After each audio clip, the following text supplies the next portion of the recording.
Hello learners, आज हम discuss करेंगे मैस्लो की हायरार्की ऑफ नीड्स, जो हमें बताती है कि what motivates student to learn and how their basic needs must be met before they can achieve academic success. So Maslow believed that motivation doesn't just happen, it's follow a specific order in your exams. Remember always that this is a top down or bottom up model where the foundation is critical. So this theory was given by Abraham Maslow in 1943, and it belongs to school of thought of humanistic psychology.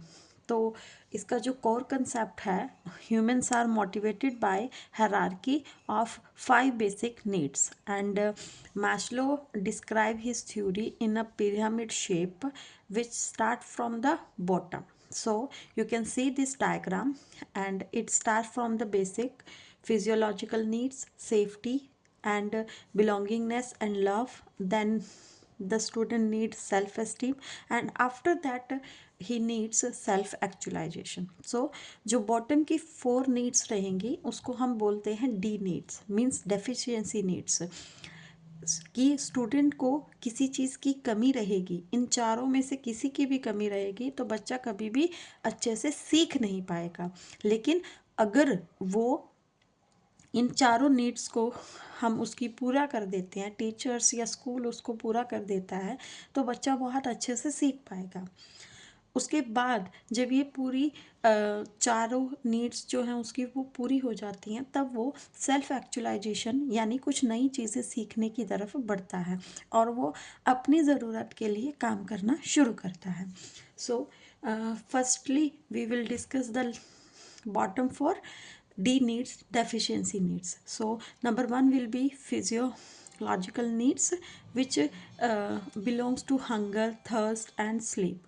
If a student is hungry, he will not able to learn properly, and if he is thirsty and his sleep is not complete, so he will not be able to focused properly focused on the studies. Now we will discuss the next,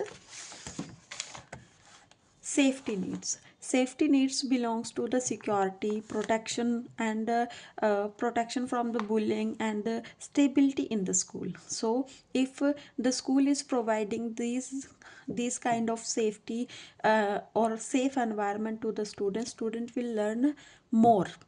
So security, protection from bullying of the peer students, so and any other kind of negativity, if we are saving the child from that, so student will be learn better.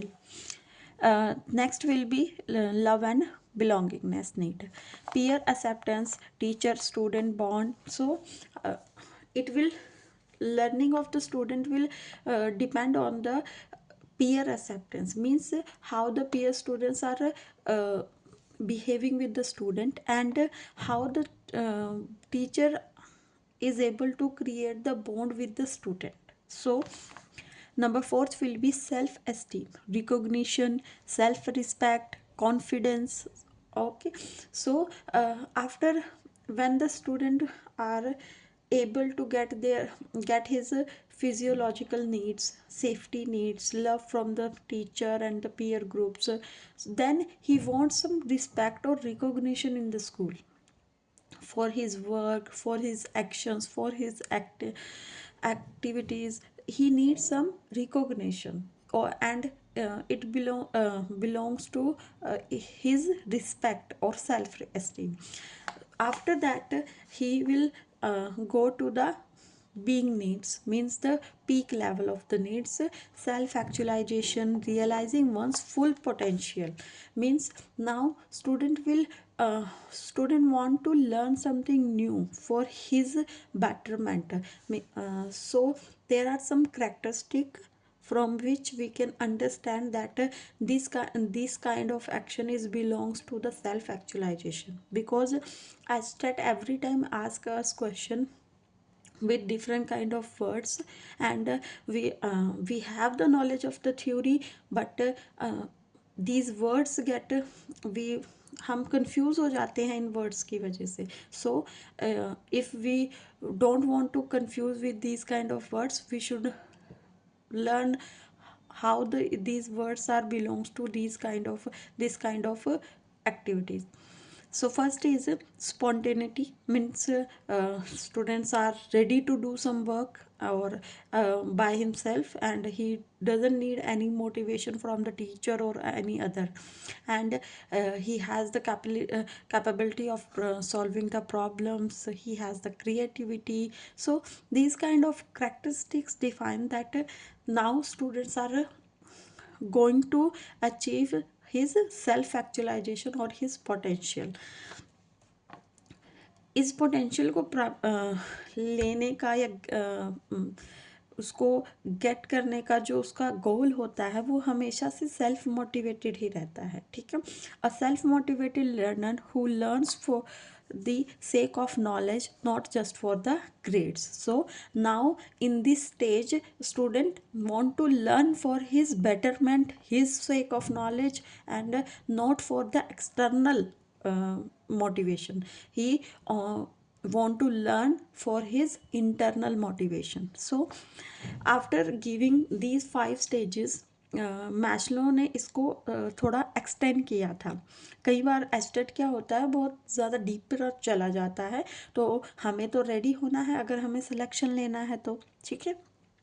तो अब हमें selection लेना है तो हमें भी estate की हर level तक पहुंचना पड़ेगा. तो हम कई बार एस्टेट और ज़्यादा डीपर होकर पूछ लेता है, तो हमें पता होना चाहिए कि मैस्लो ने अपनी इस थ्योरी को एक्सटेंशन भी दिया था, और इस एक्सटेंशन में उसने जो है 6, 7, 8 जो है 3 स्टेजेस जो हैं वो और ऐड की थी, और इस थ्योरी को 8 लेवल का बना दिया था.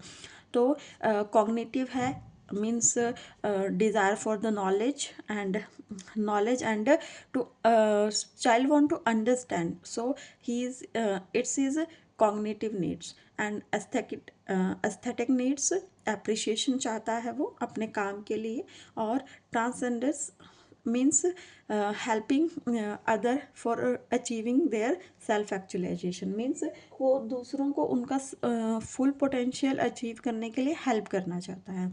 और आपको एक बात और याद रखनी है कि ये जो 3 लेवल्स ऐड किए थे मैस्लो ने, ये 5th के बाद नहीं है. ये जो 4th सेल्फ एस्टीम है और 5th सेल्फ एक्चुअलाइजेशन है, ये इन दोनों के बीच के 3 लेवल्स हैं. मीन्स मैस्लो ने कहा कि सेल्फ एस्टीम के बाद बच्चे को कॉग्निटिव नीड्स होती हैं, एस्थेटिक नीड्स होती हैं, ट्रांसेंडेंस नीड्स होती हैं, उसके बाद वो सेल्फ एक्चुअलाइजेशन की तरफ बढ़ेगा.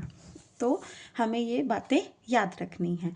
तो कुछ एग्ज़ाम टिप्स भी मैं आपको देना चाहती हूँ कि एग्ज़ाम में क्वेश्चंस कैसे आते हैं और कैसे हमने क्वेश्चंस को पहचानना है. तो उसमें मोस्टली एस्टेट हमें सीक्वेंस के बारे में क्वेश्चंस करता है कि ये स्टेज जो है वो बॉटम की है या टॉप की है. जैसे वो पूछ ले कि हायरार्की का जो पिरामिड है उसमें बॉटम पर कौन सी नीड्स आती हैं. सो हमें पता होना चाहिए कि बॉटम्स पर जो नीड्स आती हैं वो कौन सी हैं, हमारी फिजियोलॉजिकल नीड्स हैं, और जो टॉप पर आती हैं वो हमारी सेल्फ एक्चुअलाइजेशन है.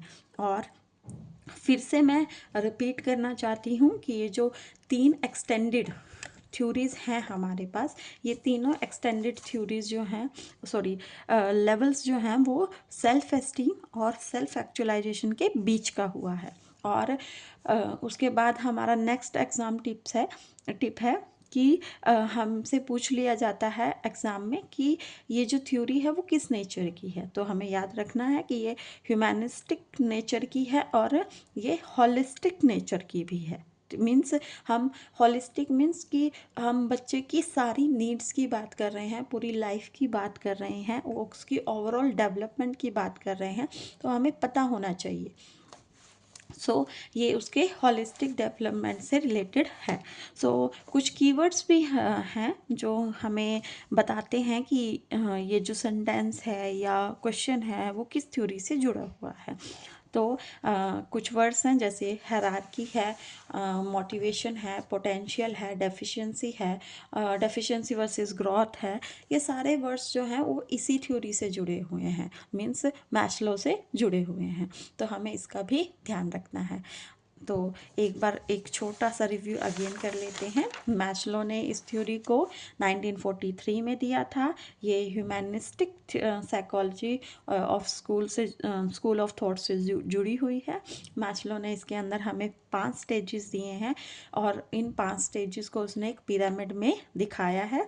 और इस पिरामिड में ये नीड्स बॉटम से शुरू होती हैं। बॉटम की 4 को हम डेफिशिएंसी नीड्स कहते हैं और 5th वन को हम सेल्फ एक्चुअलाइजेशन कहते हैं। उसके बाद मैस्लो ने इसको एक्सटेंड किया था और सेल्फ एस्टीम और सेल्फ एक्चुअलाइजेशन के बीच उन्होंने 3 और नीड्स को जोड़ा था जो है कॉग्निटिव, एस्थेटिक और ट्रांसेंडेंस।